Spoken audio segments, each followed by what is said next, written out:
Good afternoon, everyone, and welcome to Link Festival League Season 6. We're going to keep the train going here with another race here. This time it is the last Locationeers, featuring Scottish Brave 44 and Zen Arcane, versus a new team to the Invitational side of things, Farm Friends, the runner-up from last season's Open League, featuring today Tabby Cat 54 and Mr. Scruff Ninja Tuna. How's it going, folks? I am WolfLink030, and joining me on the mic tonight is Blue Link. How's it going? I'm doing pretty good. I'm excited for another exciting race as the exciting races this week continue to pile up. Hopefully this one will be no exception. That's right. So today, folks, we're doing an open sea, which just means we are going to skip the escape sequence for those who are not familiar with Link to the Past Randomizer.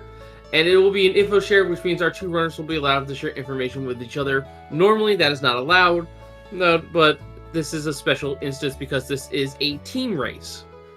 In which case, there will be an average time finish, and whoever has the faster average will win. It is, in addition, it is all dungeons. Normally, the goal is to get 7 crystals, go defeat Aghanim Tower, as we get Piece of Heart in both of our starting locations. And in addition to getting those 7 crystals, we also need to get the 3 pendant dungeons cleared and defeat Aghanim Tower. And as we see here in our map check, I believe we just saw a pendant Hera, along with a couple other prizes. I saw Pendant Eastern. I didn't quite catch Desert, though. I did not either.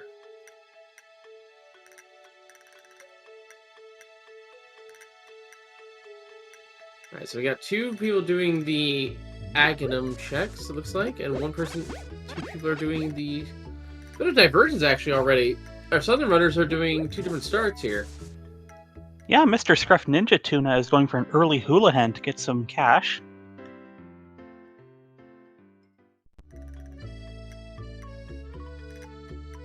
And our Aghanim check is 20 rupees, which means it's not going to be an early Agassi for that, but it could still be if the Moon Pearls deciding to be a little bit of a tricky spawn.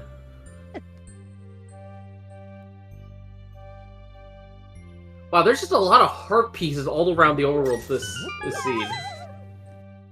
Yeah, we probably could have had a full heart container by now if we wanted to. Oh, look, another one. Wow, this is uncharacteristically interesting. You don't normally see this thing. We're seeing Zen Arcane grinding some bombs here. The 2 bushes there in the center of that big pile have a 50% chance of just being a bomb drop, and it looks like you got 2 so far from it.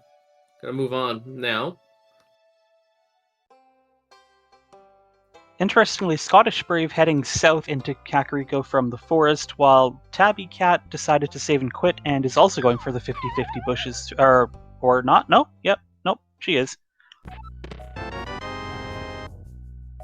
Here where the guard kills, looks like. And we get the blue boomerang, a shield, and not much else out of the well. We're gonna need some bombs to check that last item. Zen Arcane scouted the race game and is going back for the item. I didn't see what it was, but it must have been worth it. We'll take a look at that. And this is a south-north pincer here on Kakariko, too. Oh, yeah, that would be useful. Flippers. Locationeers, the Pegasus boots. Some bombs. And 20 rupees. Some very timely bombs on Scottish Brave's side. No doubt about that, but the footwear being all in Kakariko is kind of big. And the other boomerang. It's nice to have options. I hear there are some split opinions on which boomerang is best.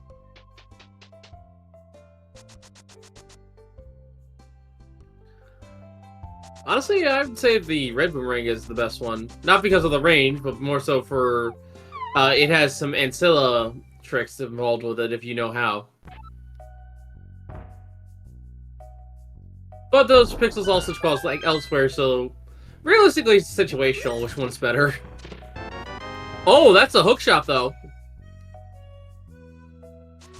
Zen meanwhile gonna turn 1 bomb into 4 here in the somewhat rarely seen resource stock room. There are 4 bombs in the pots, along with 5 arrows on the top center one, so It's a good place to stock up for a bit of extra consumables. Yeah, especially if you don't have money to buy bombs, in Sun Arcane's case there. We're getting to look at the desert from Mr. Scruff. Yeah, so the Union check. Mrs. Crow, as we've been talking and looking at Kakariko's checks, has apparently found bombos. Must have been in the dam region. Apparently it was soggy, according to chat, so I wonder if it still works. Ah, it was underneath the waters. Got it. Oh! That's an interesting development. Agina had a lamp. How very helpful of him. And given how starved this... Oh, though, there's the sword. That is really convenient. Yeah, sword, lamp. Unfortunately, that's 2 of the 3 pieces for an early Aghanim play, but way too soon to call that, because we still need a second sword, and ideally the Moon Pearl, but that could put the Moon Pearl on Pyramid as well, if we find that second sword. And considering all of the early pieces of heart and how starved we have been for other items, this just might very well be an Aghanim play just for Dark World access.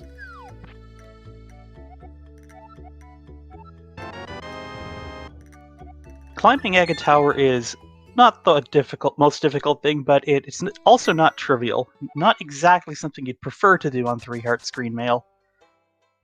No, it is not. But at the same time, it is required all the same, because that is one of the conditions for our goal.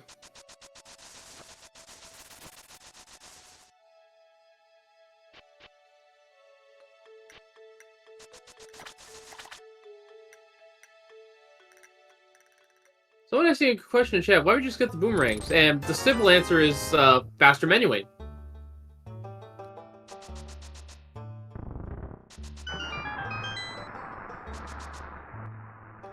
If you, I believe Eleanor, that lets you switch quickly from the hookshot to, I think, the bow.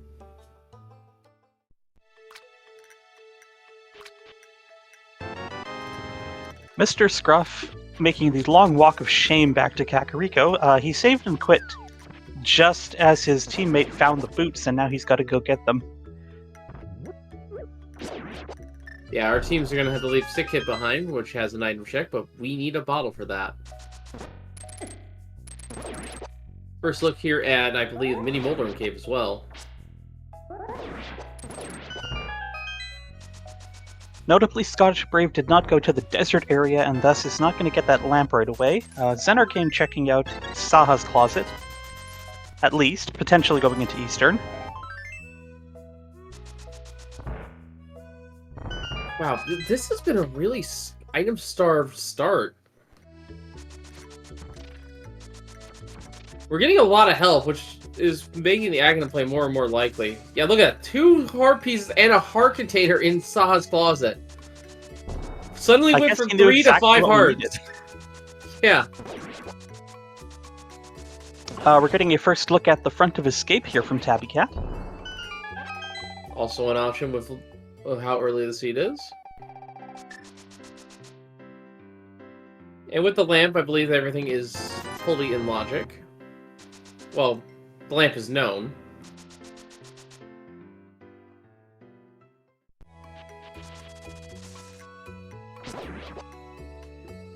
An early Eastern deck. Intriguing.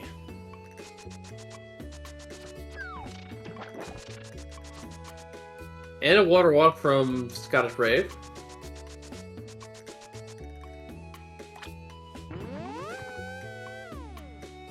Early big key in Eastern Palace.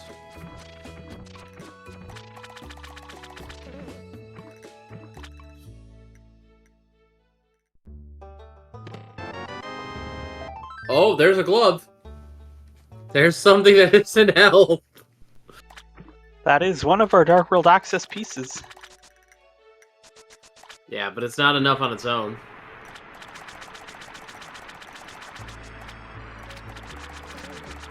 That, on the other hand... Wow! Hidden Fits and gloves. Yeah, that is a very neat pair of gloves there. But we still lack the Moon Pearl.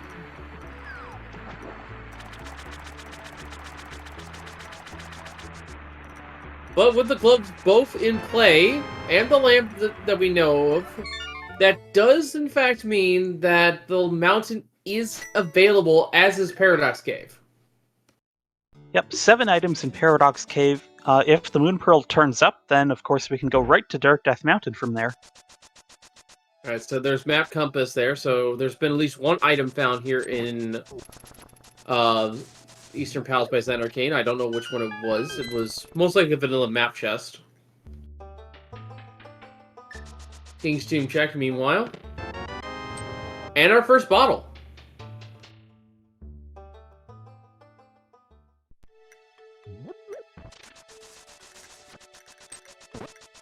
Just 50 rupees in Dark Cross. Looks like Tabby Cat is continuing on to the back of Escape, while Scottish Brave is coming into the back of Escape from the back.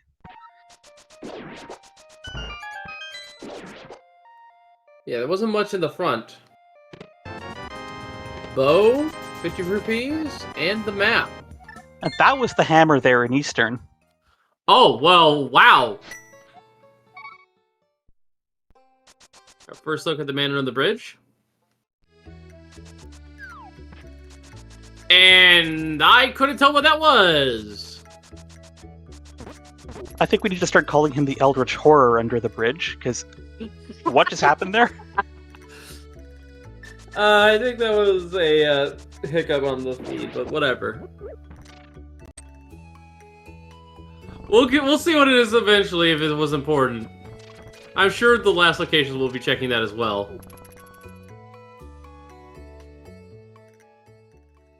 So Mr. Scruff heading to get his pair of gloves, and Tabby Cat, if she continues into Eastern, will be getting that hammer. I imagine she would, because there's not much else to do. Well, of course, she's not even going to go get the heart container from Saha. So right now, the advantage, I'd say, is, for the short term, is currently on Farm Friends. Because they have knowledge of the lamps in play, and now they have access knowledge of that there's a glove in play. They now know the mountain is a viable place to go, as is Paradox Cave. Meanwhile, Zen Arcane and Scottish Brave don't quite know that just yet, but I think they are going to be quickly bottlenecked to Agina.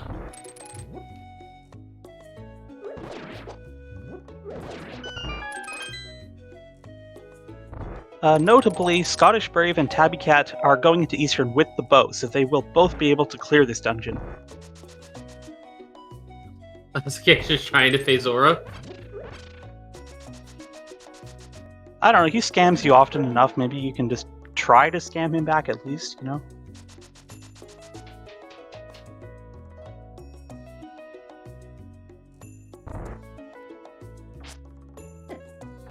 Now, it looks like the first time in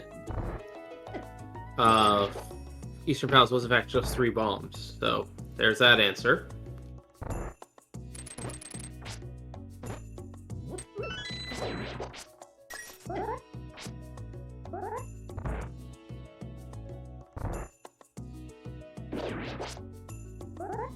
Mr. Scruff picking up his bow now. Zen Arcane going to be picking up bombos, and let's see if he continues on to the desert area.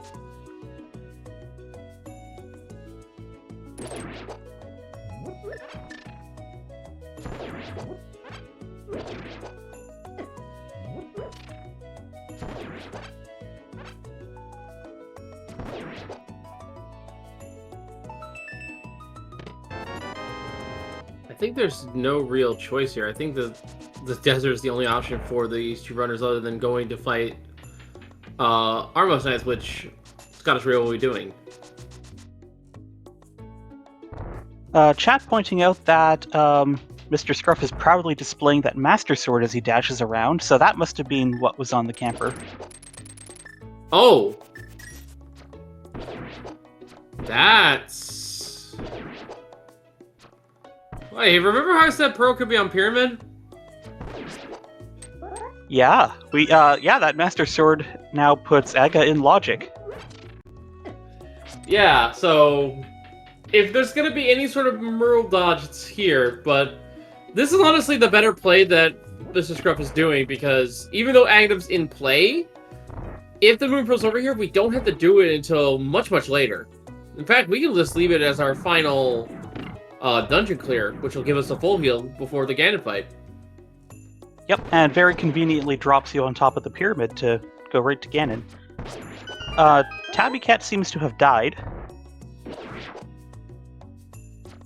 Might have been a death warp. If it was a death warp, it was Oh probably no! unscheduled. Look at their health. They Yeah. must have died to the Igors. They don't have the land. That is tragic. That's an unfortunate time loss. Scottish Brave meanwhile through the dark rooms, no problem. Fighting the Armos right now.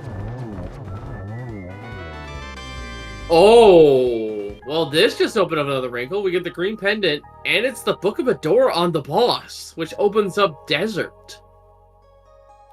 Well, that's certainly interesting. That means Scottish Brave can go to desert, pick up the lamp, so she would have a fire source and be able to clear that, to avoid stepping on her partner's toes, who's now, Xenarcane is now headed up the mountain. Mr. Scruff is getting into Paradox Cave right now. Alright, first 2 items in Paradox Cave, 20 rupees and a heart piece.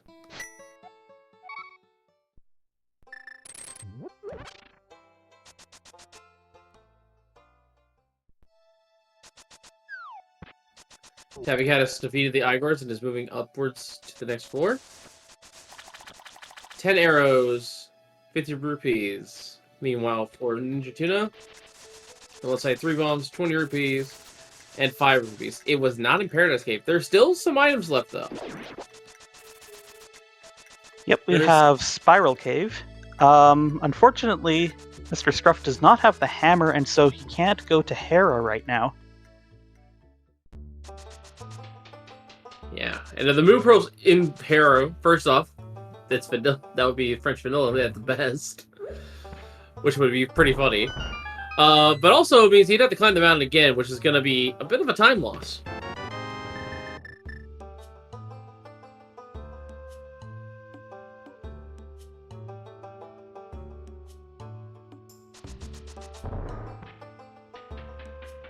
Tabby Cat making quick work of the Armos Knights and picking up that book and green pendant. And it looks like Scottish Brave will in fact be heading to the Desert Palace. Well, Mr. Scruff turning up. Wait a my minute! goodness. That's huge. That has not been scouted by farm friends. I don't think. So yes, that was a flute there on Desert Ledge, which Scottish Brave is going to be very easily able to pick up. Mr. Scruff just found another sword in Spiral Cave. And we're on Tempered? Tempered sword, 17 minutes in. Yeah, sounds like a good time. That also means the book is hard required, as one of our trackers, Drossi, is pointing out.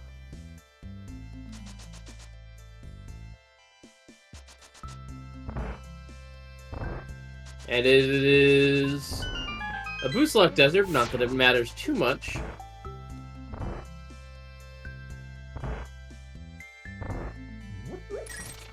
And here's our first look at the payment of Zora here.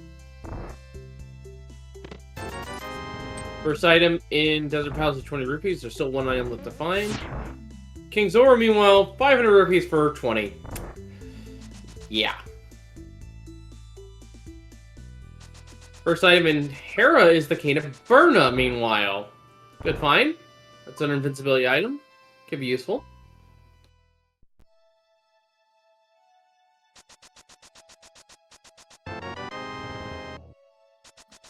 Oh. So, we're gonna hope that the other item is not in the big chest. Because we got a vanilla big key here in Hera. It would be hilarious if it was the Moon Pearl vanilla in the big chest. Nope, there's a second item. We're fine. Now, we should probably point something else out here. With that Tempered Sword in hand, Mr. Scruff is going up to Aghanim.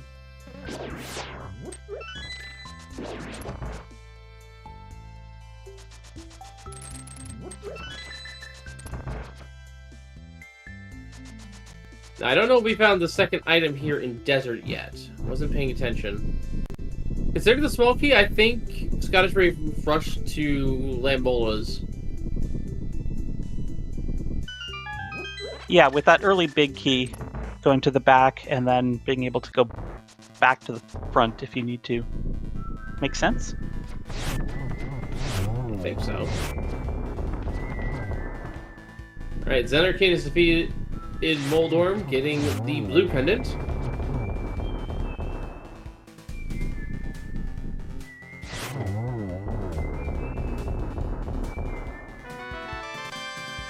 And there's just the map there. But that is our first crystal of the match.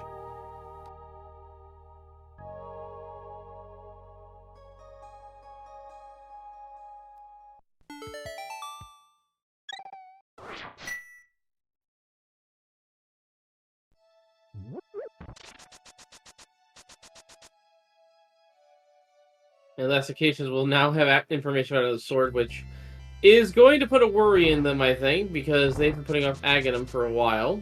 We still don't know if it's required or not. Fortunately for farm friends, Tabby Cat is now heading to Desert with that book and will be picking up that flute.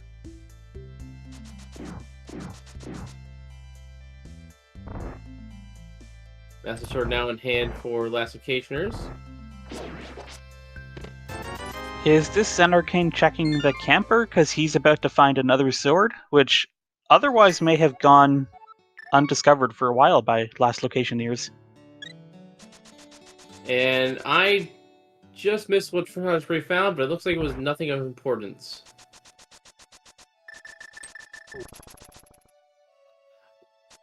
So there's a couple things this could be now. This could be Moon Pearl on Pyramid. This could be Checkerboard on Moon Pearl at Checkerboard. And I think that's it. It's a 50-50 which one's the correct play. Or, but it could be here. It's here. It's on Oh the my stick goodness, kid. it is actually there. Wow.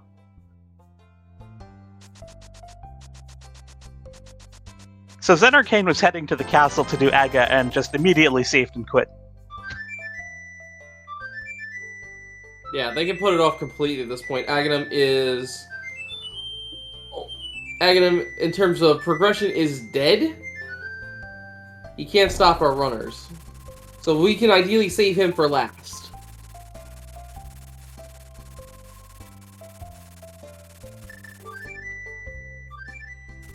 And with our 2 pendant dungeons, it's very likely that we're going to be going that way. We're going to get our first look at Meyer right away. Yep, this makes sense. Having that flute want to get the Meyer medallion information and get a couple checks here in Meyer Shed, and that looked like Bombos to me. I was looking more so at the map check we just saw, and unfortunately, there's a bit of a wrinkle here as we get the blue mail and the mushroom out of Meyer Shed. Turtle Rock is our 3rd pendant. And the implications of that being, since we don't need that pendant to enter GT, the Ice Rod could very well be in GT. That is correct. Or, if the medallion is different between Meyer and Turtle Rock, That the too. medallion... I'm not sure which one's more rude, actually. Honestly, Ice Rod, because Ice Rod can be anywhere. We know it's not going to be on Pedestal, it's not going to be on Triness. It's about the only 2 spots in the entire game we know it cannot be. Tabby Cat, meanwhile, taking advantage of this rarely used fairy room inside Desert Palace. Probably a wise decision. Yeah, only on one part. Also, Zenerkane turned up Ether in Village of Outcasts.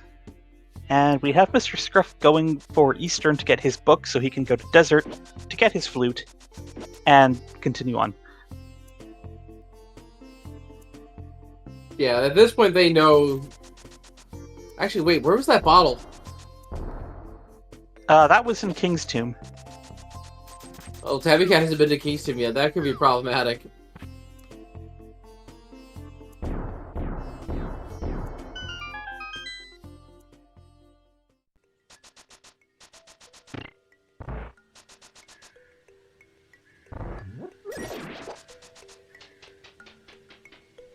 Alright, our first look at Pod coming up here at Scottish Braves then. Center case done with the front four. It is a small key to start here in Pod.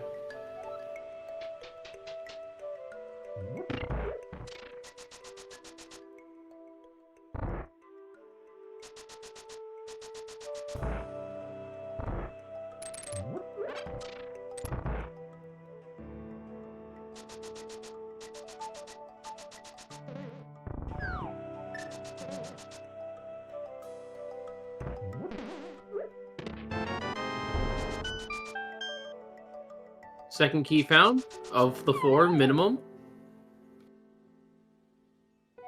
And that's Lanmos down for Tabby Cat.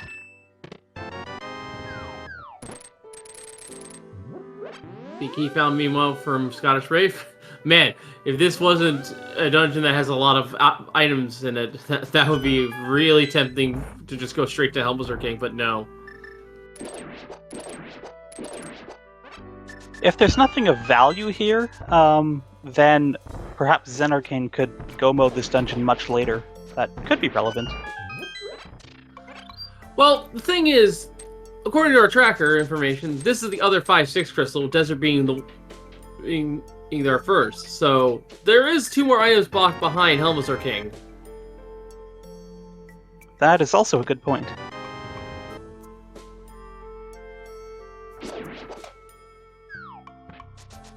Okay, Tabby Cat picking up her bottle. Yeah, I think they realize now that this has to be Sick Kid. Unless they haven't done checkerboard yet.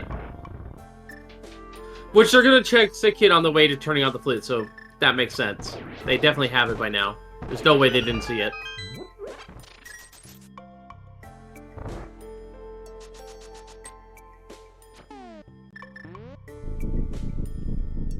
Yeah, there it is. Tabby Cat with the flute in hand now. And soon the Moon Pearl as well. Whoa, wait a minute! The 4 swords inside Blind's hideout, I just noticed that. Yeah, me too. That's, yeah, all 4 swords sub 30 minutes. Well, there's not going to be a combat issue in the sea, let's be real here. It's going to be more so the defense issue.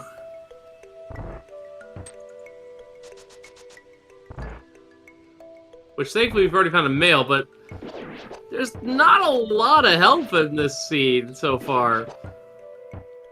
Like, 3 of our 4 runners are on 5 hearts. And the third is on blue male, but only 4. Which is interesting considering all those heart pieces we saw early. I also thought, this is funny, so Zen Arcane's got Gold Sword, and Scottish Brave is still on Fighter's Sword. She has not been up the mountain to get the Master Sword from Spiral Cave either.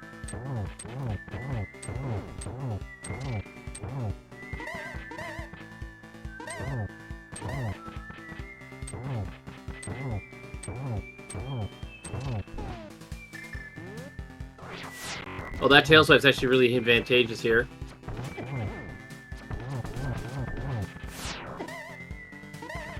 Ooh, pincered by Helmosaur. Gotta be careful. There we go. Everpeg's check for Zen Arcane. Another heart piece. Yes, I think you do want that at this point.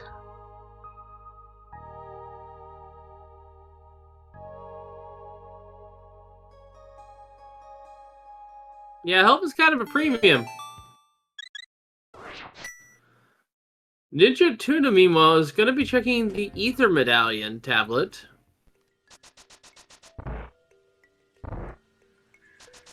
And only a red rupee. Also, someone putting it in chat, and this is actually a good thing, all 4 of our runners are currently on a different level of sword, which is kind of hilarious. We have Scottish Brave on... Oh, sorry, go ahead. We have Scottish Brave on the level 1 sword, Tabby Cat on level 2, Ninja Tuna on level 3, and Zen Arcane on level 4. I imagine this is not something that happens very frequently. No, because it's just not that often we have co-op races, but thankfully, I believe, according to what I saw in terms of our formats, there's going to be a lot more cooperative races this year for the season.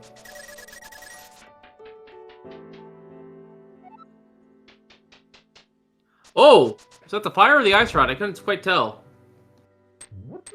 I could not either. A little too pixely for me.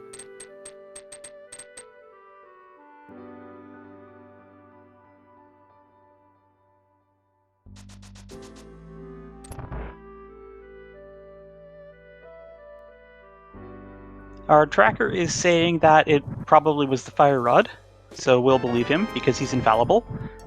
Kana Samaria just turned up in Dark Maze on Scottish Brave's side. Alright. That means Tabby will get that information alone. Legacy Reputation. High Cave is proving to be... we got the powder. It's nice. That's actually really convenient because Zenarkane's about to go deliver the smith. Yeah, it is. Meanwhile, we have Moldorm down for Mr. Scruff. That is his second pendant. And I believe that was a scheduled death warp by Scottish Brave. Yeah, no mirror, so it makes sense. So, Fire Rod on Stumpy. Oh, that lets us do Skull Woods.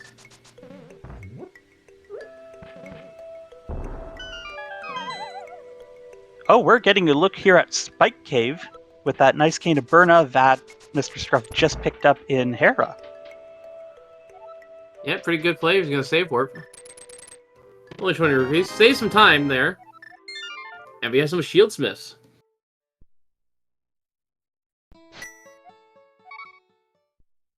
And there we go. We got confirmation on the HUD there. Zenarkane does, in fact, have the Fire Rod. Cool. So Ice Rod and GT is still alive. I'd rather it not be. Zenarkane must have also the flute by now, because he was in Dark World. Or no, he hasn't been to Desert, has he? That is correct. Yeah, he is not.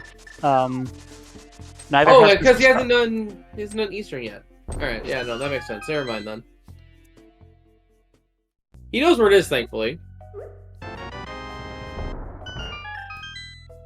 I wonder at this point if you just hope the mirror turns up so you can do Pod and Eastern together.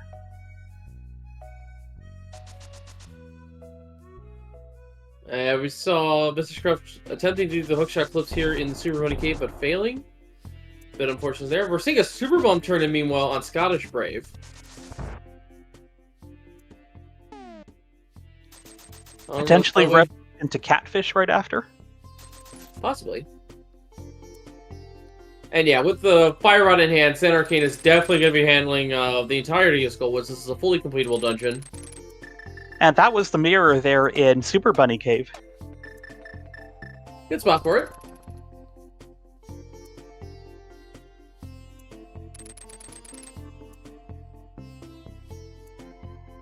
A very welcome heart container, one of the items in Skullwoods. Mr. Scruff checking out Hookshot Cave, and Tabby Cat Another heart. Oh, wow. Another heart container found. Finally finding the heart containers.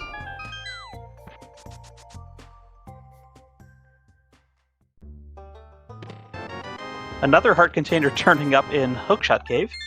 Pyramid Fairy has a whole lot of nothing for us. Looks like Hookshot Cave didn't have much either. I think another heart container, though. And Zenarkane heading over to fight Mafia with that Fire Rod. And Turtle Rock is a Vanilla Quake for entry, the one medallion we do not have. Which means it could appear in GT as well, considering we know Bombos is for Misery Mire.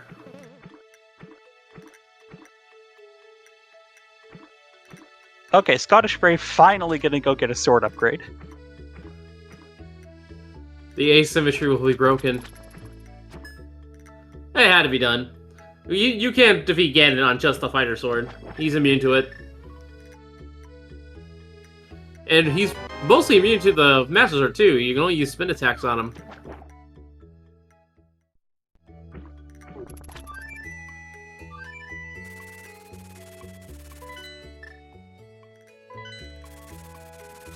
Alright, Fire Rod equipped and in hand. Zenarkane now fighting them off. That is Helmasaur down on Tabby Cat's side, and that was a really efficient Mothula fight there by Zenarkane. Wow. Very clean.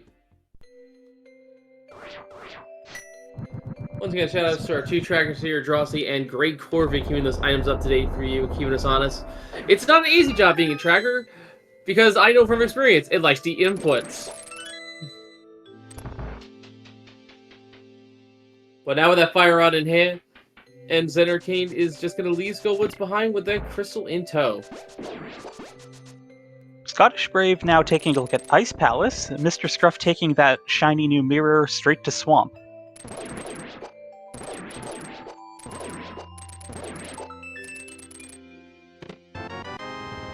Ooh, the cape in Ice Palace here for Scottish Brave.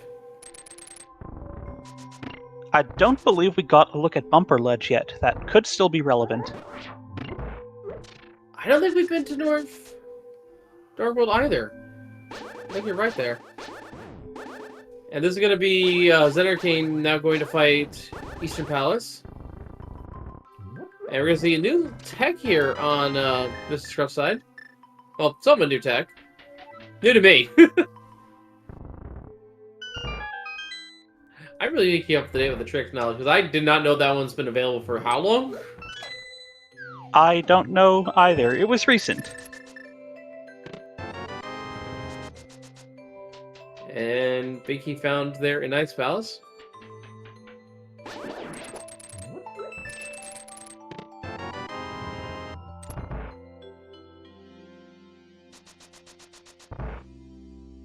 Okay, our tracker informing us that Specky was legalized earlier this month. And actually, someone's asking, are we in GT mode?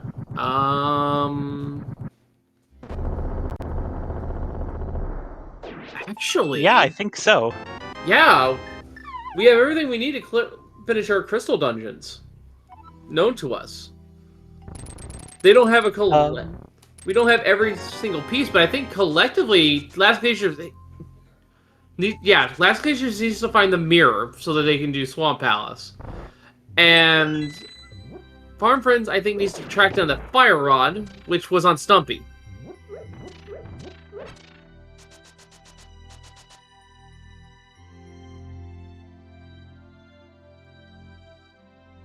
The mirror was in Super Bunny Cave.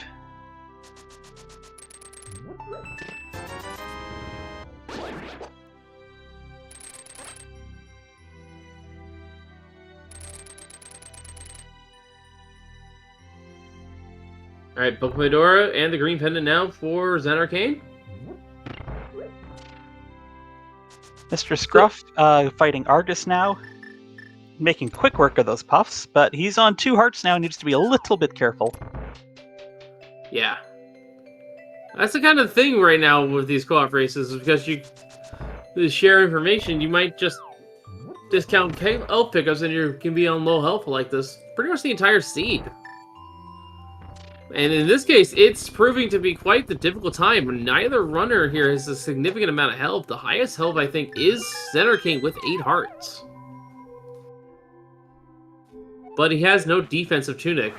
But has one known because of Scottish Brave. And that is in the crystal clear for our Farm Friends and Mr. Scruff's side.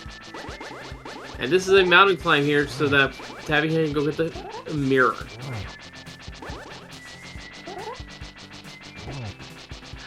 And mirror go mode would be nice, folks. Except for the fact this is all dungeons, as a reminder, which means we need to find that ice rod so that we can clear Pendant TR. And the Quake Medallion, too. Both of which can be in Ganon's Tower. Scottish Brave playing tag with the Cold Stare Puffs. Those things hurt even on Blue Mail. That's 3 hearts of damage right there. So she's gonna get the cape out and hope for the best. Ooh, careful!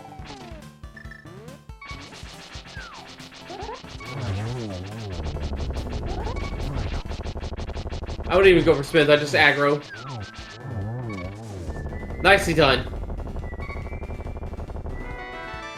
Very good crisis management there from Scottish Brave. Yeah, you have safeties, you should definitely use them.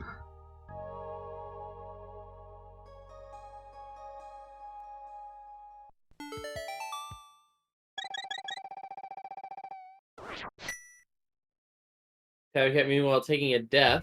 I'm not sure if that was intended or not, because mirror.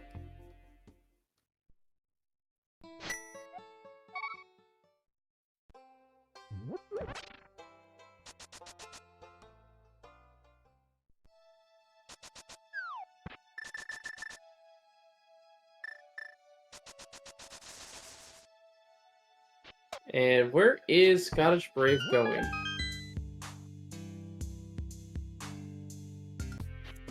That is a good question.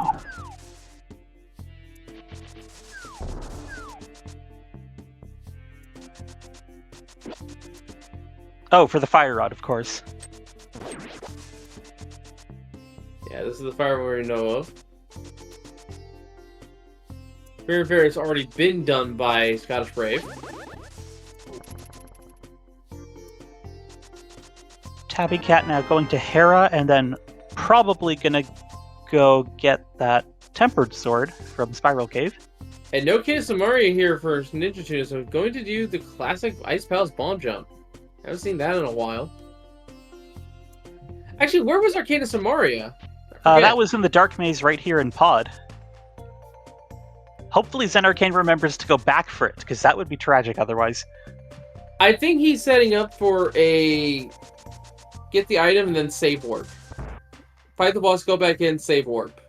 After getting the item. That makes sense. And yeah, they're picking up the bomb establishing that was required. I think they're doing a double dive into Mire here. Looks like they're setting up for that.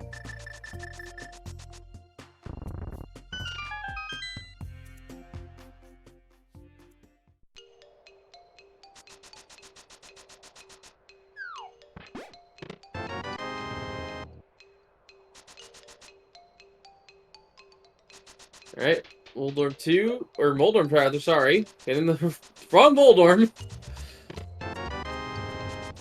Second bottle found there for Scottish Brave. Oh, they knew about that, but it's still nice to have.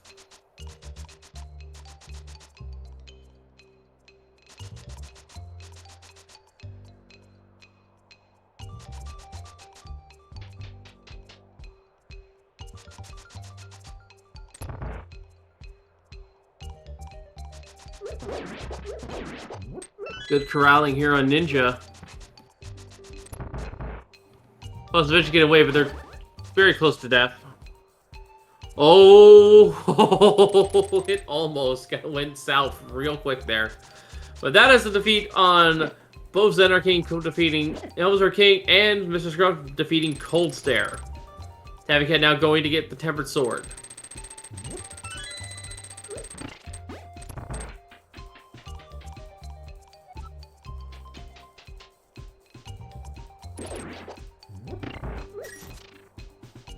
Okay, so as you said, Zen Arcane is now going back into Pod for the relevant items. Yeah, this will probably be a save warp so that they can get out of the dungeon ASAP.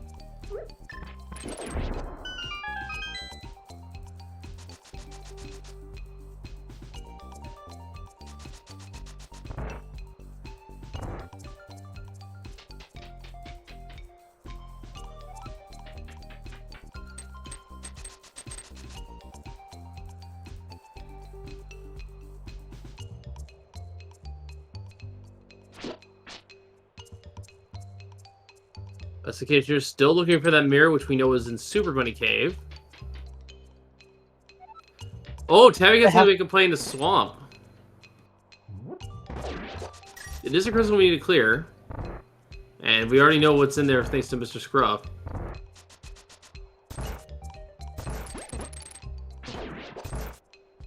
You have to think, having not gone to the Dark Death Mountain area at all, that the last Locationeers are going to probably go there soon. Yeah, I would not be surprised based on what we see here on Ninja's tracker that they do that either one of them does either Swamp Palace to go check Stumpy immediately, or Mr. Scruff doing this and then doing the Smith loop.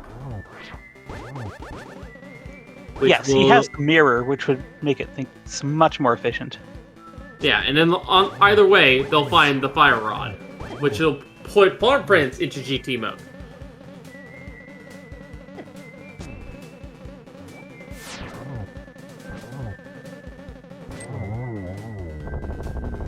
Scottish Brave taking down Blind, making good use of that cape. Zenarkane on his way to get his flute finally. Yeah, I think for Zenarkane, this is going to be a dip into Mire.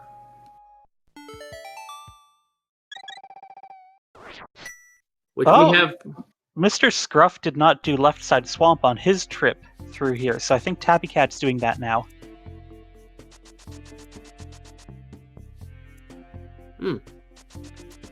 Could be an interesting play. Ice Rock could be over there. Ice Rock can literally be anywhere the seed. Alright. Only 10 arrows on Buffer Ledge.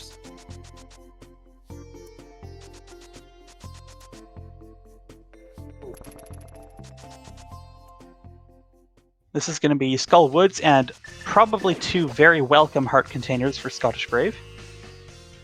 Yeah, that'll be a nice and comfortable health total at 7 hearts blue mail. I think that'll just barely allow Scottish Brave to survive a hit from Ganon. That's fine. Who gets hit by Ganon anyway these days? I say that having totally died to Ganon. Alright, and Left Side Swamp was nothing. Just the big key and... Oh, actually, wait a minute. Big key. Could still be something here. We just get to delay our disappointment. It's all good. May not be disappointment yet.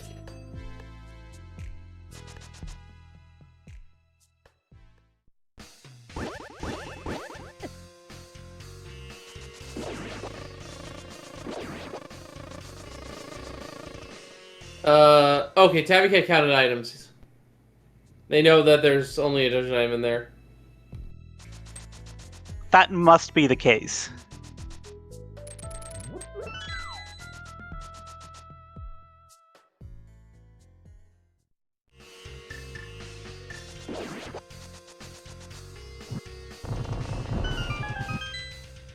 Oh yeah. Tabby Cat going back for the shovel. So yeah, they've counted the items correctly here between the two of them. So they know that they're done here in Swamp.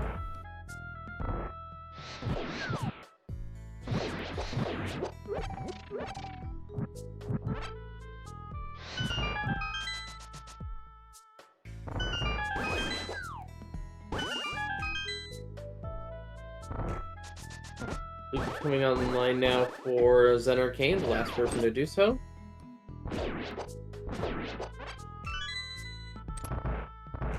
Actually, no, Mr. Scruff still hasn't gone to Desert to get his flute. Oh yeah.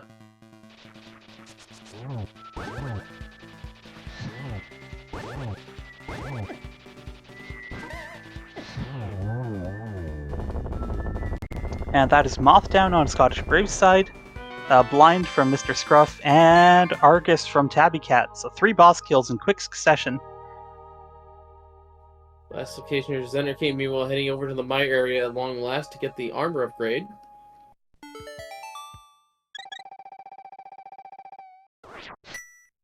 And that mushroom, which has still not been turned in yet, actually, now that I think about it. No, Scottish Brave turned it in right away when she got it. It was, I think, 20 rupees. I missed that then. But here's our first look into Misery Mire. We know the item that each runner is missing is not there. But our Ice Rod or Quake could be.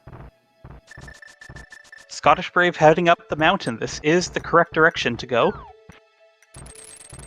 Meanwhile, Mr. Scruff about to pick up that fire rod, but he's probably going to check K45 first. Or not. Okay, so this is going to be a collective GT mode in a matter of seconds here for both runners. He has the shovel, right? Yes. I must have missed him doing that already. I don't know. Maybe that heart container behind is a little on the risky side, but... Oh, he's going at it this way. This makes sense. And then he can run straight to Desert and get his flute if he wants to.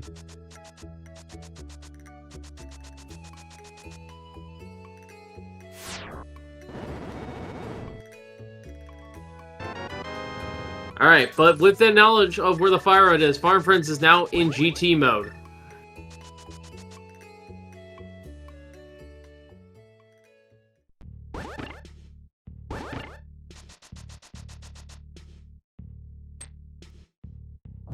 Scottish Brave, meanwhile, gonna be clearing Hera first. That makes a lot of sense.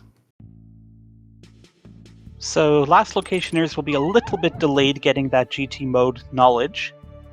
We have one representative from each team into Mire right now, and it looks like Mr. Scruff is going to Skull with that shiny new fire rod. Makes sense.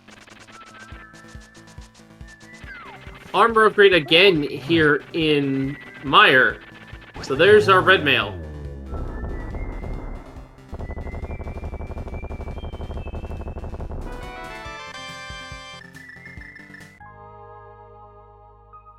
Big key in the lobby chest.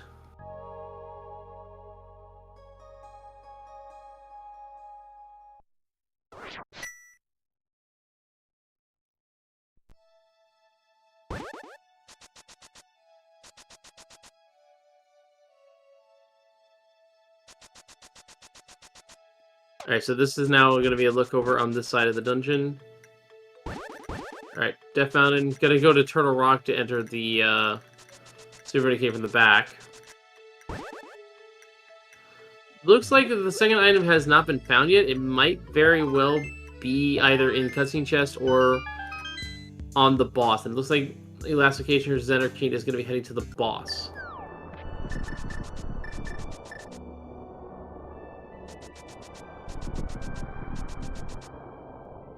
Alright, and here we go. It's collected. It's going to be GT mode here for Scottish Brave and Zen Arcane. So I was surprised as soon as Zen Arcane finishes the dungeon, he's beelining it to Super Bunny to get this mirror, and there it is. Because that lets them do a save warp, go to Swamp, do Ice, Ace for Zen Arcane, and then be in GT.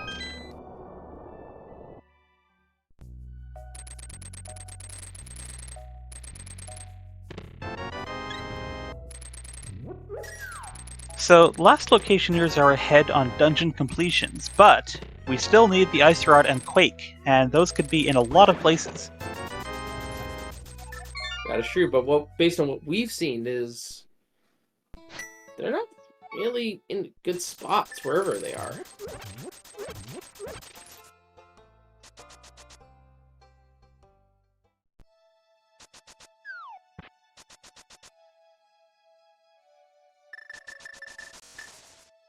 And that's Well, Mothula down for Mr. Scruff and Vitreous down for Zen Arcane.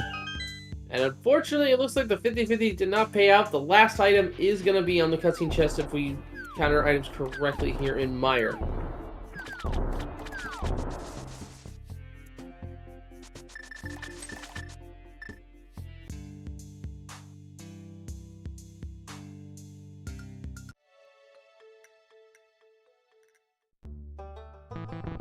And Zen Arcane is not going to waste any time going straight to pick up his mirror.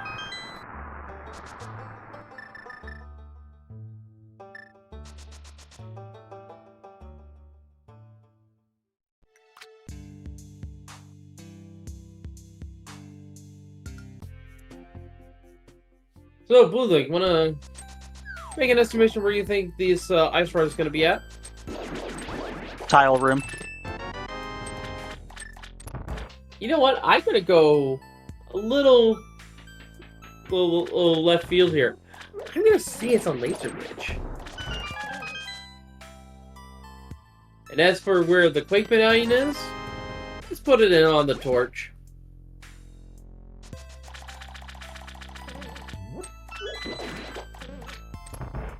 Oh, you know, I think for extra rudeness, we should put Quake somewhere on the climb, so that they have to climb the mountain again to get to TR. Ooh. Very smooth specky there by Scottish Brave.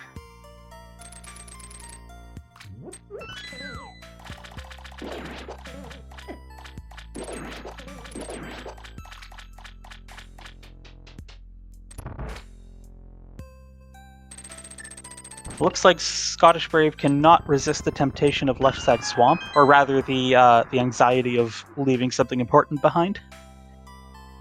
I mean, it makes sense to be efficient. They have a bit of a lead here, but as long as they're efficient, they won't lose too much time to going to one last little check here. It seems we got a prediction here on the Twitch side of things. What is this prediction?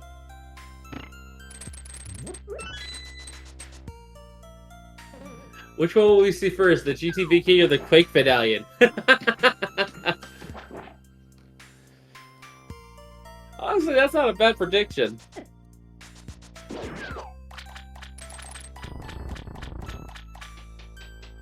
Oh, that was a bottle there in Checkerboard Cave. Tabby Cat did a double take, but decided not to pick it up. And that's actually a good pull, too, because I just realized with the exception of one item in Mire, I believe we've seen everything else in the seed outside of the dungeons. Except Graveyard Ledge, I think. And Purple Chest, now that you mentioned them. So Good there's point. purple things.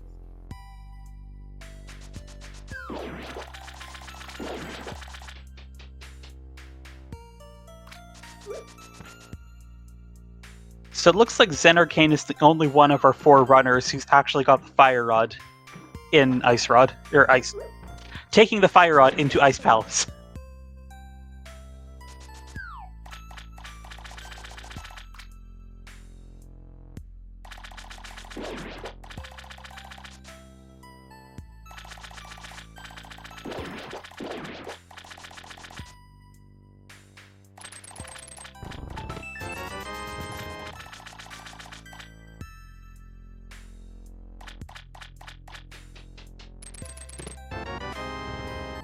Okay, so that's confirmation that Tabby Cat did correctly count items in Swamp and didn't leave something behind.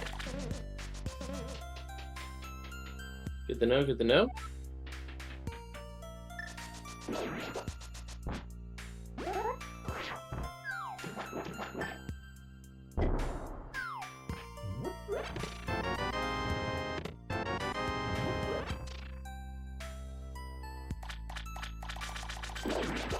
That is Desert Palace completed for Mr. Scruff.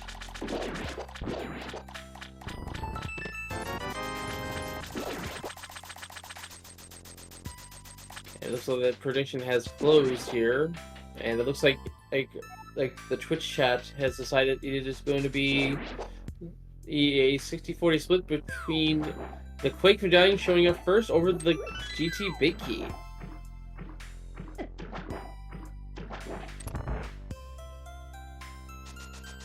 Honestly, that's not that bad of an odds. We'll see which one actually ends up being true in a little bit.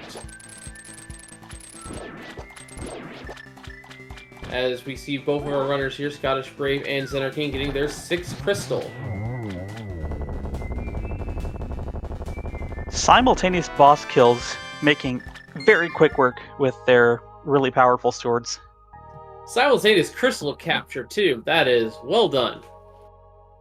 Now, we might see Scottish Brave checking that second item in the cutscene chest here.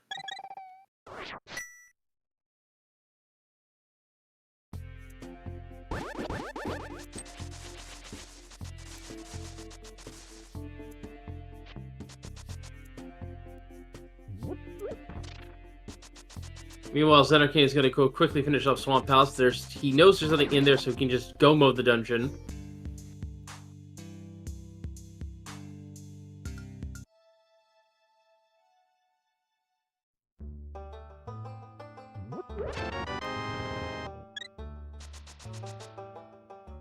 Well, Scottish Brave is the first to complete 1 row of hearts there.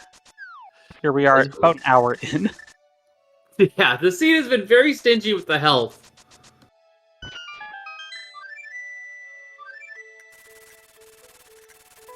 That's okay, just gonna check the bottomless tablet, which we know is nothing. I'd like them splitting up the job here. Zen Arcane doing this and then going to Swamp, while Scottish Brave left Swamp and went to do Cave 45 and Shovel.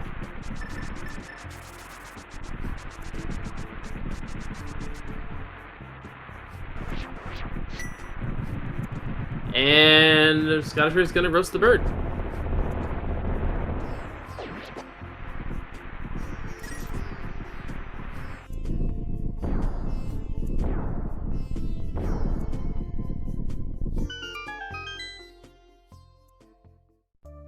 Tabby Cat also making quick work of Cold Stare, claiming another crystal.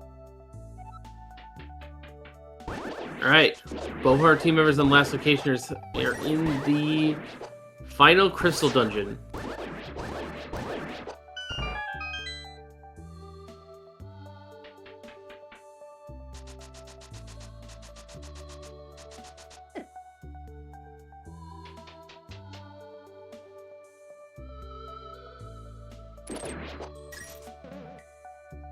Now, Scottish Brave knows where the big key is, thanks to Zen Arcane's earlier plays.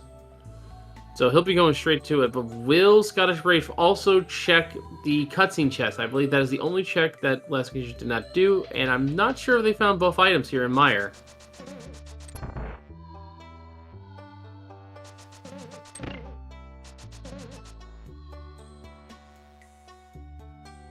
Oh, Scottish Brave doing a double take. And then forgetting to pick up the key. Yep, this is a cutscene chest. Really good heads-up play here.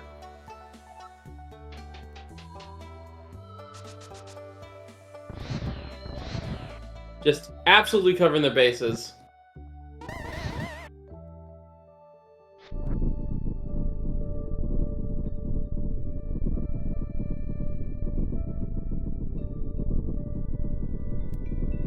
And this is a really annoying location to check.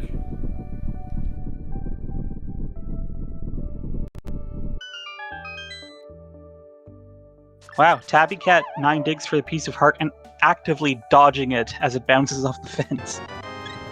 Okay, there's the second item. It was just a heart container here in Mr. Mire, so we now know without a doubt that the items, the keys to enter GT, or Turtle Rock rather, sorry, are in GT. Or Purple Chest. Or Purple Chest. That's our only other option, I think. We are And getting Graveyard Leg still.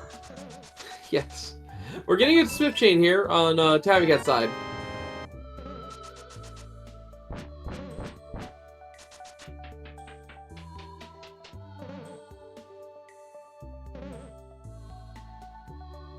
So if this ends up being... The approach ends up being something big here. This could be something that Last Locationers will potentially live up to their name on. That is crystal number 7 for Zen Arcane. Yeah, so he's going to be heading to GT. That's right. And folks, we're 7 crystal... Oh wait, what? I would have switched to the same clip by now. What is Zen doing?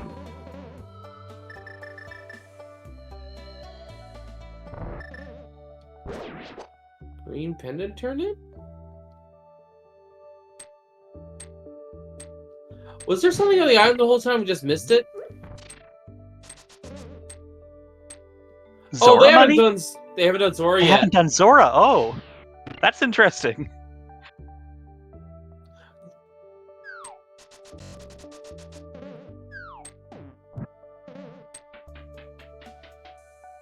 Or no? Did they just not scout it? Well, anyway, folks, he's climbing the mountain, so...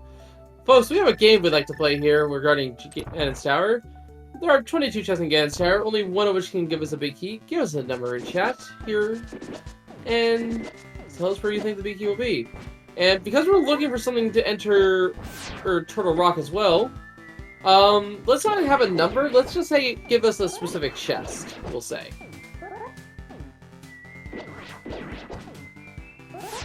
And guess what the contents of that chest would be for our progression.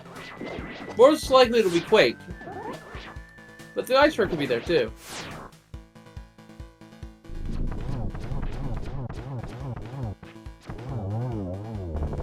That is Helma and Viti down. We are about to see what's in this purple chest here. Moment of truth! Heart container! No question about it now. GT has something we need.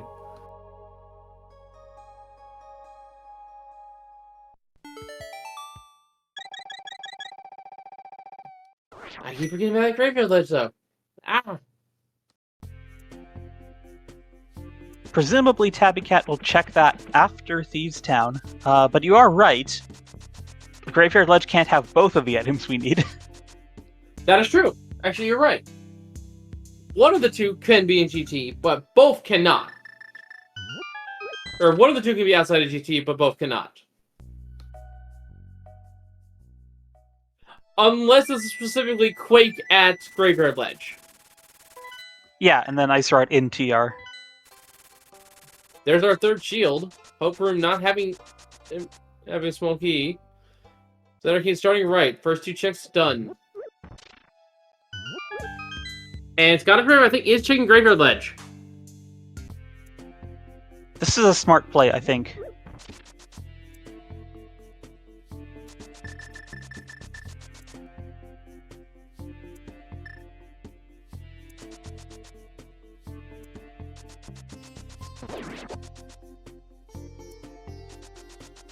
Three, four, five, six here on Last Locationeers, 20 rupees. There's our Ice Rod.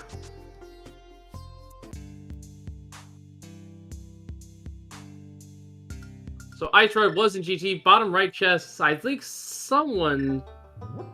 No, I don't think anyone said that. We're still looking for the GT key. It's just half magic in Graveyard Ledge, which means the Quake Medallion is in fact in GT. This is exciting. I'm still saying Tile Room, though. I wouldn't put it past it in this seed. Alright, Stalfos Room. This would be 7, 8, 9, 10, I believe? Small key, 20 rupees, and piece of heart.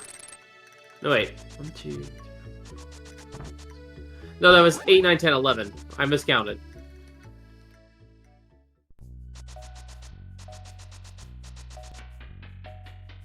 And here's number 12.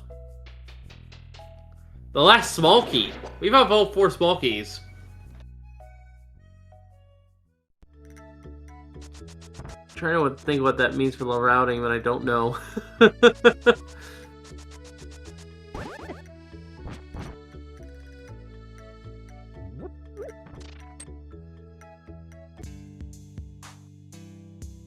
Alright. Chest number 13 here coming up for Zen Arcane. Another heart piece. And here we go with the random room.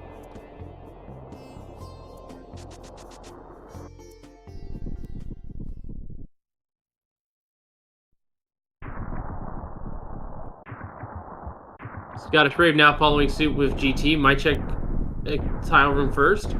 Map, 3 bombs, 50 rupees, piece of heart. So all the keys are left side, so there's not really a way for Scottish Brave to ignore anything else. No, there had to have been a key here, right? Because Zen Arcane had gone right.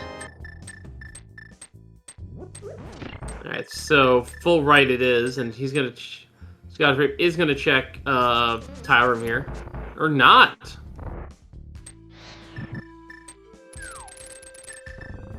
Alright, so this is... 18?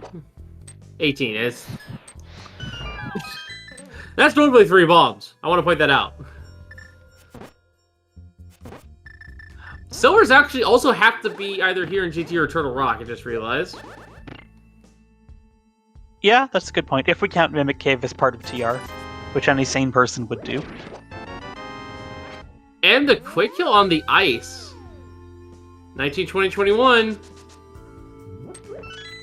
There it is! Quake Medallion in 21, and it's a tile room scene on top of that! Amazing. I love it. And that, my friends, with that Quake Medallion in hand, puts Zen Arcane and Scottish Brave into go mode! As a reminder here, this is an all dungeons goal, so Turtle Rock needs to fall before they can clear the seed. And right now, because both fighters are in the basement, it is an ideal time for them to leave GT and do TR. Scottish Brave accidentally picked up that skull, so has to do a bomb jump instead of bonking.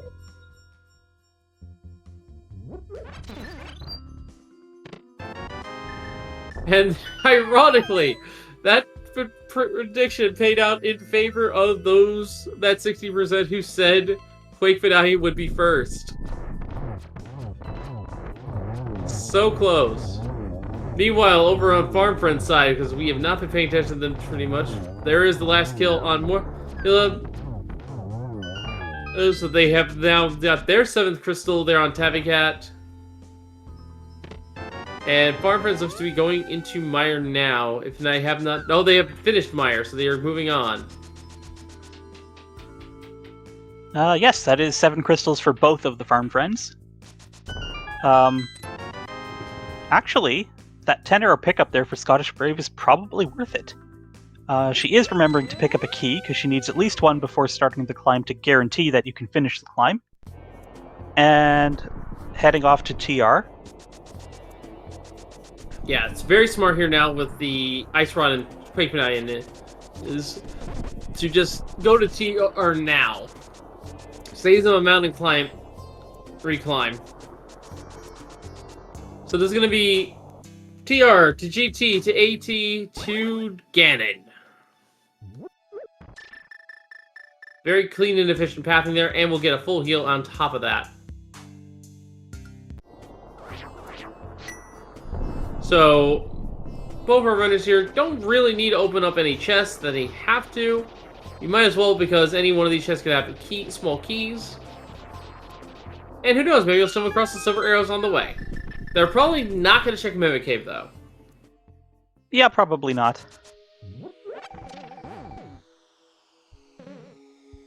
Tabby Cat does pick up that half magic, but unfortunately it's not one of the items their team needs.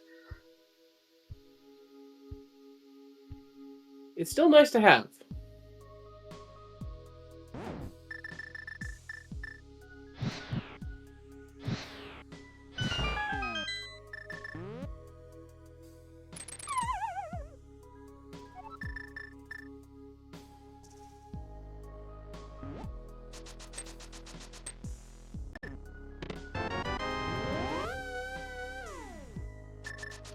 And Brave, following in Xenarcane's footsteps, is going to be able to skip a few checks here and there.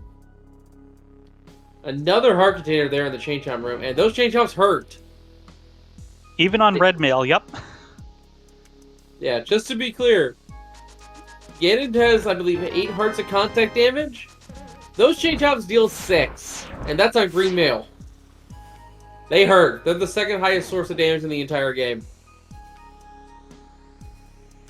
Speaking of our armor upgrades, red mail was in Mire in the chest north of the torch room, and Scottish Brave went to cutscene chest but didn't pick up the red mail. No, they were in GT mode at that point, so they were covering their bases there, trying to save time. Yeah, our runners are at a skill level where you don't need red mail, especially now having a second row of hearts started. Yeah, and it is a vanilla big key here.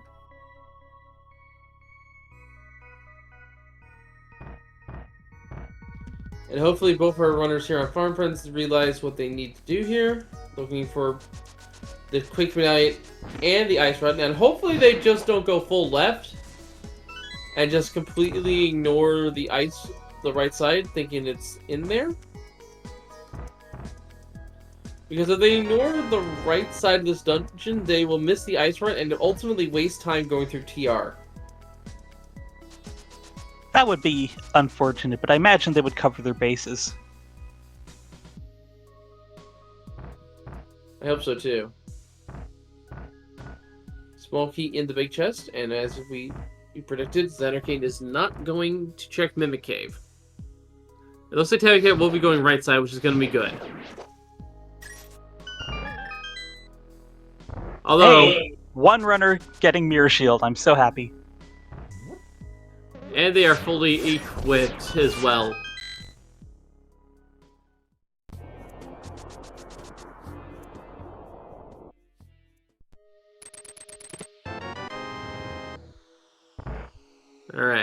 No more small keys, so there will be a check of laser bridge here.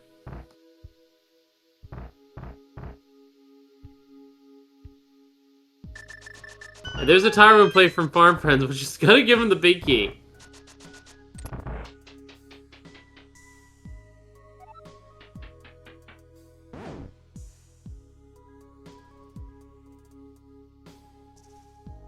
Normally you'd be doing cape strats here, but Tabby Cat does not have the cape.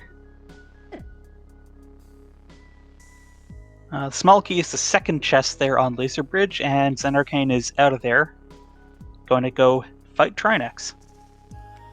This makes sense. They don't need silver arrows if they have a significant enough lead. They both have tempered sword. Yeah, it'll be a pretty straightforward fight.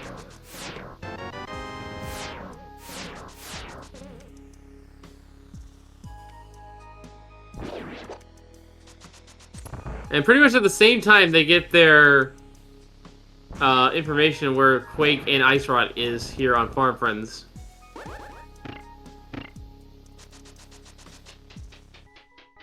Conveniently for Tabby Cat, she can just continue all the way right to get to Ice Armros. Yeah, unfortunately though, they're still about a full dungeon behind. Center King taking out Trinex. And an arrow refill on the boss. But that is the third pendant picked up. So we are good to go there. So I think we'll know one way or the other where the silver arrows are, because I think the only 4 viable locations for him to speak of is Light Roll, which we pedestal, Dark Mountain, which would be Mimic Cave, Turtle Rock, which would probably be in Laser Bridge at that point, and then my tower, which would either be the vanilla big key chest, or the vanilla big chest, or in the big chest, rather. Yeah. Or somewhere on the climb. Oh, yeah. Somewhere on the climb, yeah. So Zen Arcane did get the big key before leaving, but hopefully Scottish Brave doesn't forget that she still needs to get that.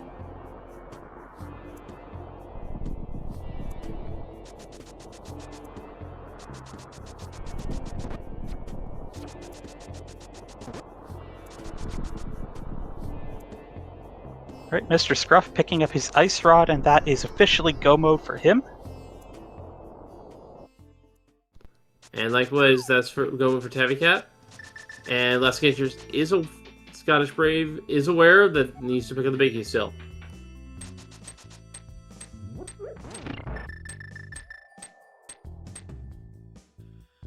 And someone bringing up a good point that Scottish Brave still has Agnum 1 done.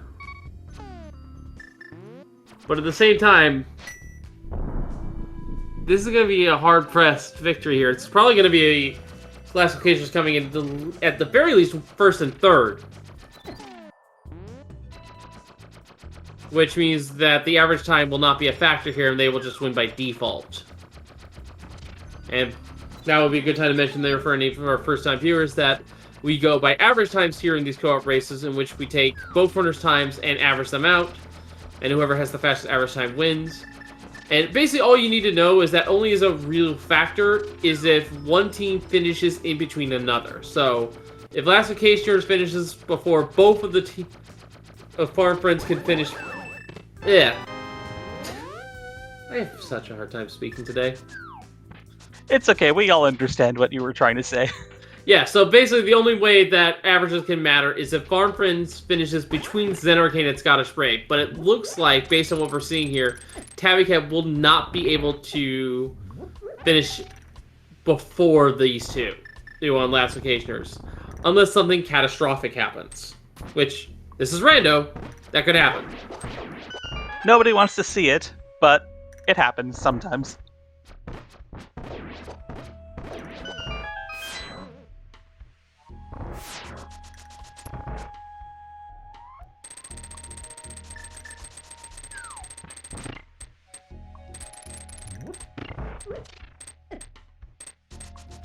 Yeah, then the human put in the chat here makes it pretty simple. The only time averages will matter is if it's ABBA, which means one team member finishes on one team, but then both finish on the other team, and then the last person on the first team finishes. Which, in this case, it's looking to be either AABB or ABAB, in which case Team A will win regardless. Well, Zenarkane continuing to look for those silvers. I mean, it's worth taking a few seconds investment, but he turns up a free blue potion in a bottle instead.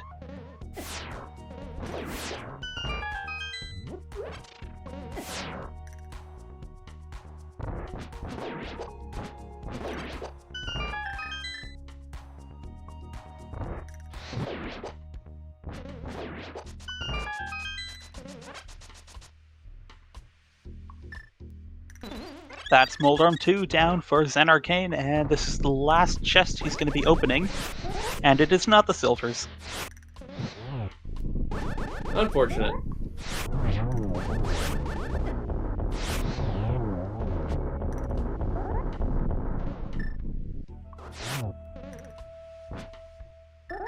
So one way or another, we'll know where these silvers are once we get to Ganon. It's time for the Aghanim 2 fight here. But the goal will not be finished when Aghanim 2 falls. We still have an Aga 1 fight to do.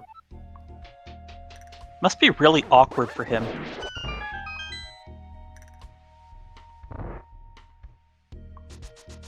Yeah, I think at one point in the early development of this randomizer, the Aghanim 1 fight kind of goes crazy if you fight Aghanim 2 first? Or is that just early version jank in general? I don't remember.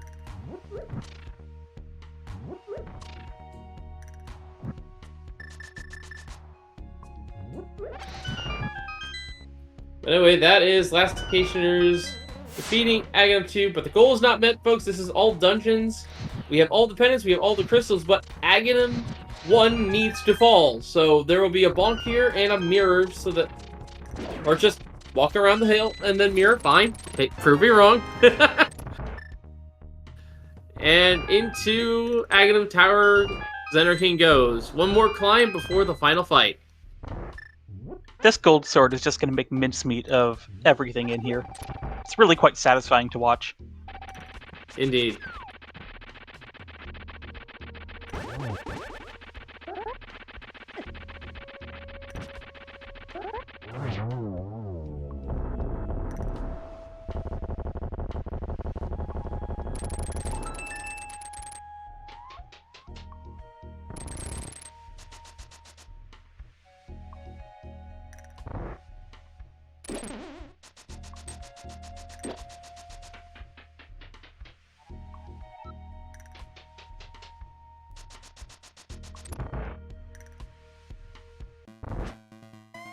Now Mr. Scruff is checking out the rest of Laser Bridge. And there they are! There they are! Wow! Unfortunately, that's not gonna matter too much. Actually, wait. It might. I don't know. On Tempered or Gold Sword, 12 spins to beat Ganon in phase 4.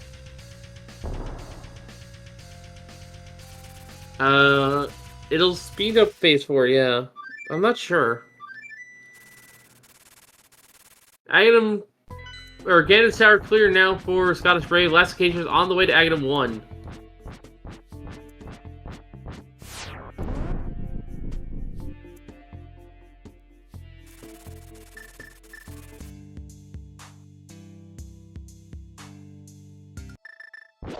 Yeah, Mr. Scruff does have Aga 1 already done, but the farm friends still have an entire GT climb ahead of them. Yeah, the Silvers take the most time when there's just a Master Sword Ganon fight. But with Gold Sword, there's barely any time to be saved.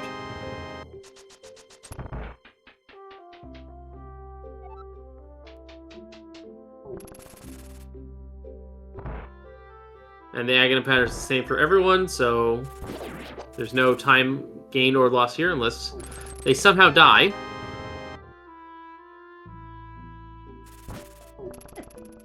And Mr. Scruff still needs to climb the tower, but by then and Xanarkane will be in the Ganon fight. So Xanarkane is looking to be the first person to cross the finish line here.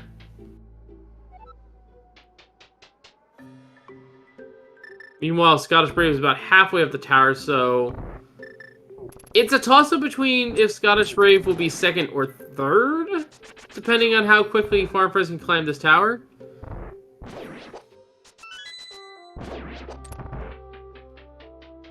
But I think at the end of the day, it's still going to be a win for Last Locationeers here.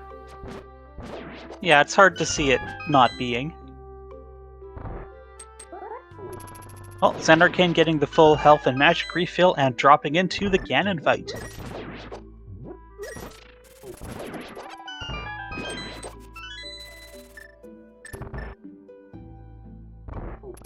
Alright, Ganon fight is going to be 12 hits regardless on Gold Sword here in the first two phases.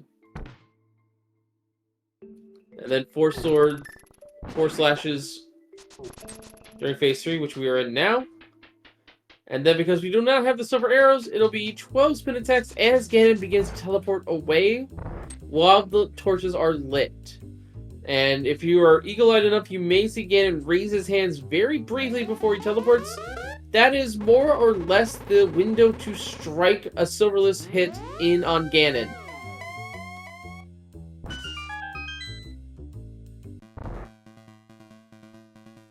Get the torch glitch.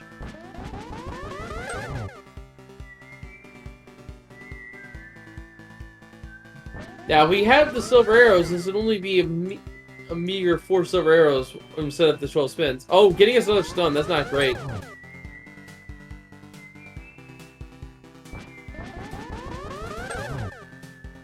Now, you have a couple frames to actually hit this window, so it's not too bad. But if you obviously strike early, you're going to miss. So what most runners do is they do the spin attack, which has a much longer attack hitbox duration, which allows them to consistently hit that window. It is possible to do slashes against this, but it is fairly difficult to time.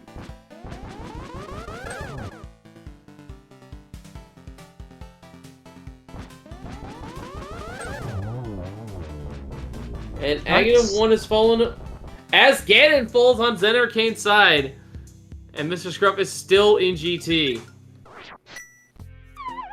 Well, GG's for Xanarkane.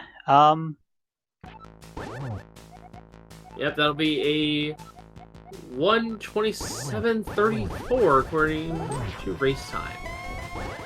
Let's see where Scottish Brave places here as the second, as their Ganon fight begins. If Scottish Brave finishes is before both members of Farm Friends, then it is by default going to be the faster average time, as it'll be the faster total time just divided by 2. Scottish Brave on to phase 3. I'm seeing a lot of just single G's in chat, and that's actually hilarious because it's not a GG yet, and I actually like that. Well played on Twitch chat. 1 G for each Ganon defeated. Is that how it works? I guess.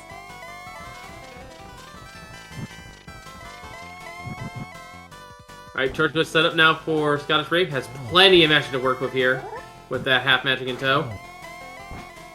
The spin damage is completely the same here on the Tempered Sword. It just takes double the slashes.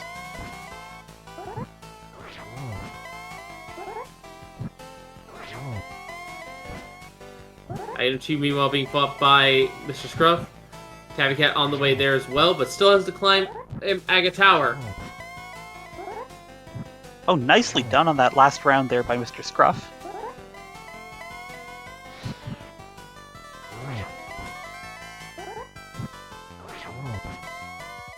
And I need a second now for that last set.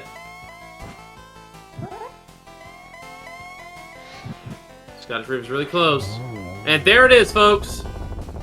All right, we For can get Mrs. the other G in chat for the last Locationeers. So this will be a 1-2 finish, which means by default they will...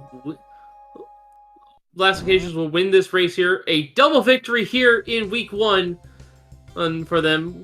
As Scottish Ray crosses the finish line with 129.37. That roughly averages out to 128 and 35. So that is going to be a time that is faster than Tabby Cat and Farm Friends can complete.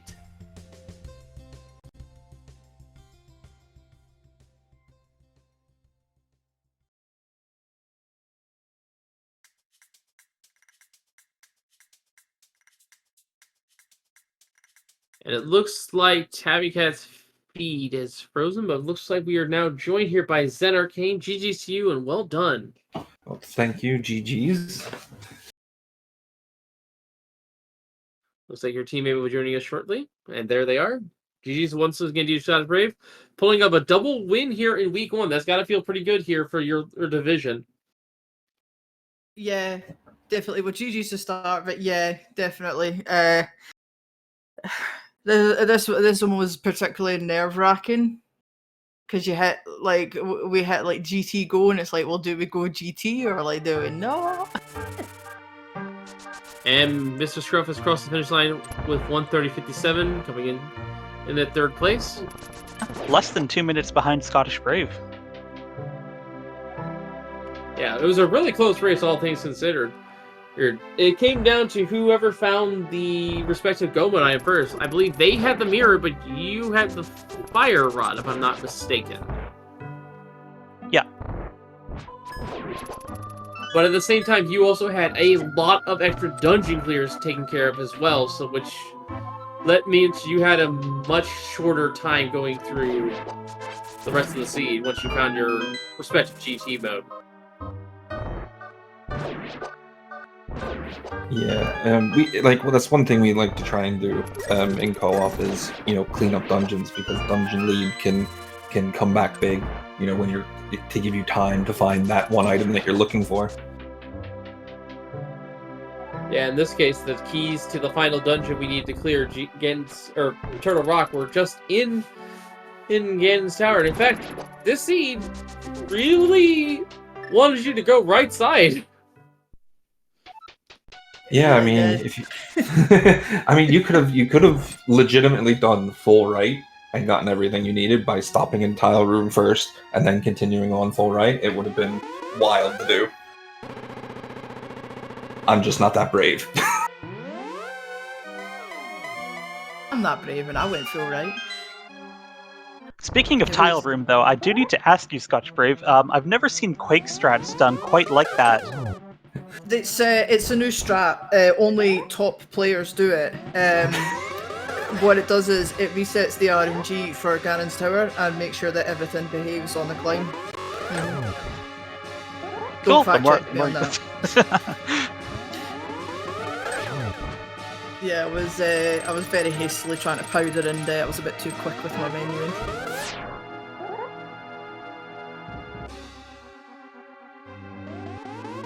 I still failed to get a fairy.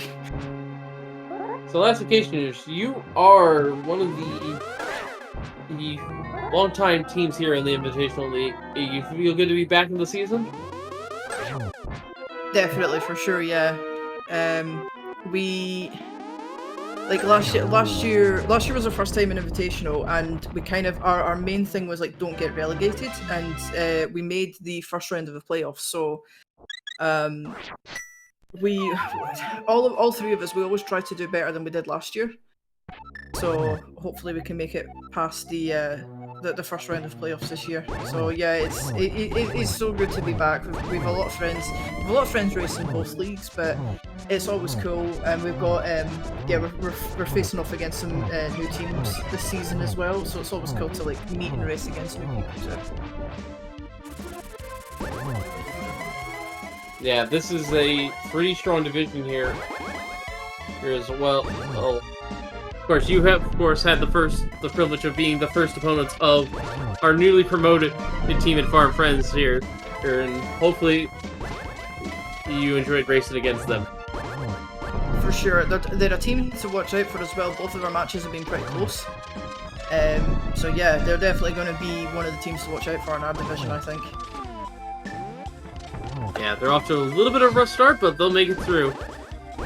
And it's a shame you guys did not check the last chest of laser because right there was the silver arrows. Yeah, we felt a bit pressured, didn't we, Zen, at that point? So Let's get our GGs for Tabby Cat having just finished off Ganon. Indeed, using the silver arrows to great effect here. Finishing on the time of 1:35 flat. But yeah, GG's to Farm Friends here. Very strong showing here in the league here. Hopefully we'll get up our team members in here for an interview shortly. And yeah, let's talk about the early game of the seed here. All of those heart pieces. And my goodness. I don't think I've ever seen that many heart pieces in the first 10 minutes of the seed. did think was open hard for a second, but proved to be wrong in the end. Just you had to work to get your containers in this one. But yeah, that blue mail was very, very much appreciated. Yeah, and actually, did you not bother going for the red mail because you didn't want it?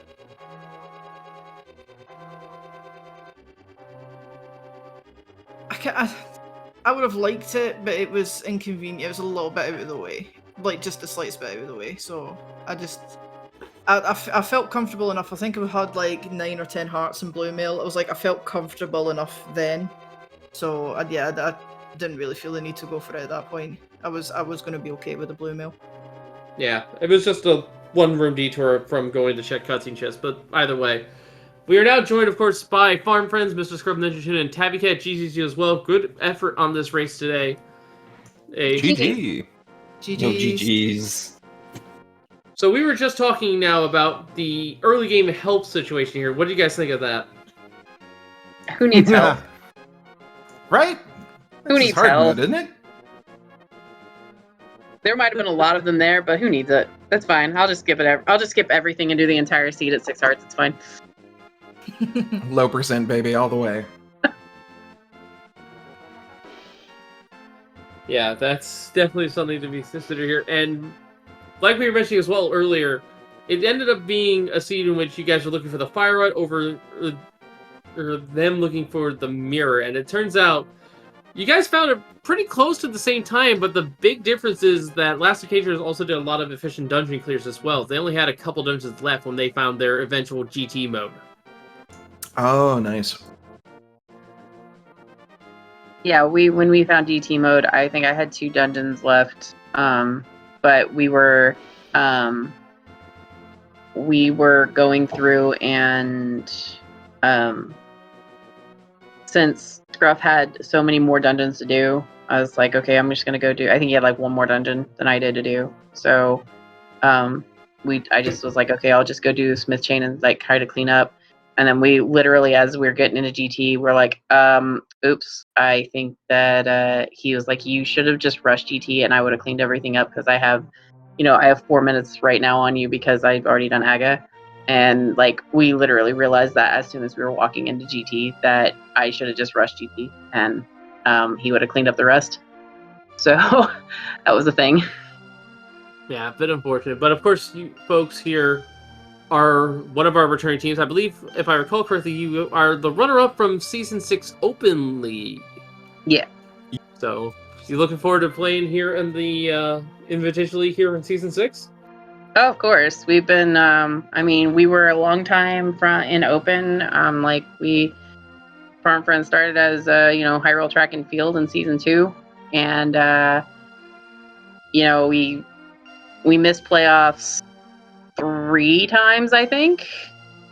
Just barely missing playoffs 3 times, and twice in the Open League, and then once in, before the Invitational Open came around. And then last year we came back and, went straight from never making playoffs to being runner-up. So, yeah, we're really excited. We were looking forward to getting in the Invitational for a while. We've had a lot of life that's taken us away from the game for a bit, but coming back and just trying to do everything we can to get ourselves back in shape, knock off rust, whatever we need to do is pretty much what we've been doing for the last, especially 3 weeks-ish, so. Indeed, and you guys are off to a bit of a rough start here, going You go into against Last Locationeers, but there's still 6 more weeks left. And next week, of course, we have Casual Boots. I believe here, according to this, your opponents will be We Should Hover Every Day. And Last Location, you'll be fighting Noble Foxes. You excited for those matches? I'm apparently, I'm not sure which one of us is racing whom, but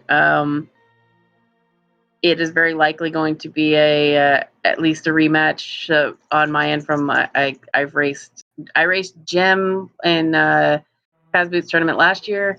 Got completely slaughtered, so hopefully I won't be completely slaughtered if I have to race him again. But I'm looking forward to it after the Kaz Boots tournament and getting round of 16 here, and then we've got Wind who's going to be doing the other one who he also made brackets, so we're crossing our fingers we're gonna make a better show in there. Yeah, we've got a rematch for ourselves with Noble Foxes. It was myself and Nobly are racing on Wednesday, and Mike is racing Hayfield Bay on Tuesday. So tough team for us. So we're gonna have to just bring out the A game and see if we can bring home another couple of wins for ourselves. Sounds good. So any final thoughts on the seed before we wrap things up for you guys? Don't let Scruff roll seeds. That's it. He rolls worse than I do, and everybody knows I roll the worst seeds, and he's worse. It's true. I'm inclined to agree with you on this one. But no, just thank you to everyone for putting on the restream, yourselves for coming, and Gray and Drossie for tracking, and also just a special word to Gray. I told you I wouldn't get the mirror shield. I can't say what I want to say because this is speed gaming, but you know what I want to say to you, Gray. But I love you. I just wanted to say I appreciated you getting the mirror shield, Tabby Cat. I didn't know it was there, and I think one of the shields was told to me that it was there, and I forgot. And when I got the mirror shield, I was like, "Hey, look, I'm the Juggernaut with like 7 hearts right now. Let's go!" In your defense, all I said was, "Ooh, shield." I didn't remember where he said, "Ooh, shield." And then of course, Scruff keeping all the invincibility items from me, and then keeping all the health from me. It was fine. Yeah, But that's yeah, actually very interesting. The average number of shields per player is exactly 2, and the average number of invincibility items is 1. And also, that's something else we should probably mention here. At some point, all 4 of you had a different level of sword. I believe Scottish Free was on Fighter Sword, Zenarchy was on Gold, and then Tabby Cat and Twisted Strike, you were on Master and Tempered, respectively. Them swords were nasty, alright? They were just in the oddest places. I'm just saying, the only reason I even went to go get that mirror when I did was I was like, you know what? I don't want to do the rest of the seed with a freaking Master Sword, so let me just go and do that. And then I was like, I'll just go kill, I'll do Hera while I'm here just in case, because at that time we didn't know Head was in play or not. And I'm just going to do that real quick. And then it's like, oh, look, it's a Lionel. I'm going to die now. It's fine. So it was a fun day. But yeah, thank you so much for putting on the restream, comms and trackers and everyone. And thanks to Lash Locationeers for the fun races. Thanks to you as well for the fun races. Good luck in your ones next week and the rest of the tournament. Yeah. Yes, GG to all 4 of our runners here. Make sure to follow them here in chat. Make sure to also follow SpeedGaming at SpeedGaming 2 through 6 so you don't miss any racing action, not just the Links Fast Randomizer. Speaking of races, coming up currently in progress is Tuvinity and Pagoa versus the Salt Miners over on SpeedGaming 2. Relkin and Telethar and Humbug and Ganscom Wild are taking part in that match. And then coming up here in about an hour's time now, we will have Honest Paradise versus Leftovers Restocked, Denver Woman, Chimo, Zero, Nix, and Mystic taking part in that one. Over on Speaking 2. And then here on Speed Gaming 5, we will have Team Pugs, Perfect Unadulterated Gaming Squad versus Rando Kids, Dancy and Andy versus John Stew and Mr. Aaron Snurr. That is at 6. And of course, Bluely, do you happen to have the open schedule handy? No, I don't. I can find it.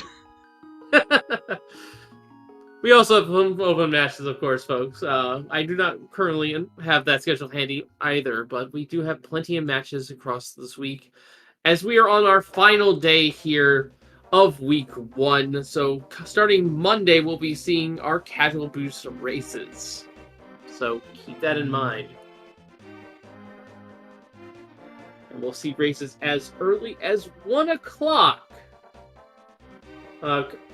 Come Monday. Restreams, of course, at this point in time to be determined, at least for the invitational side of things.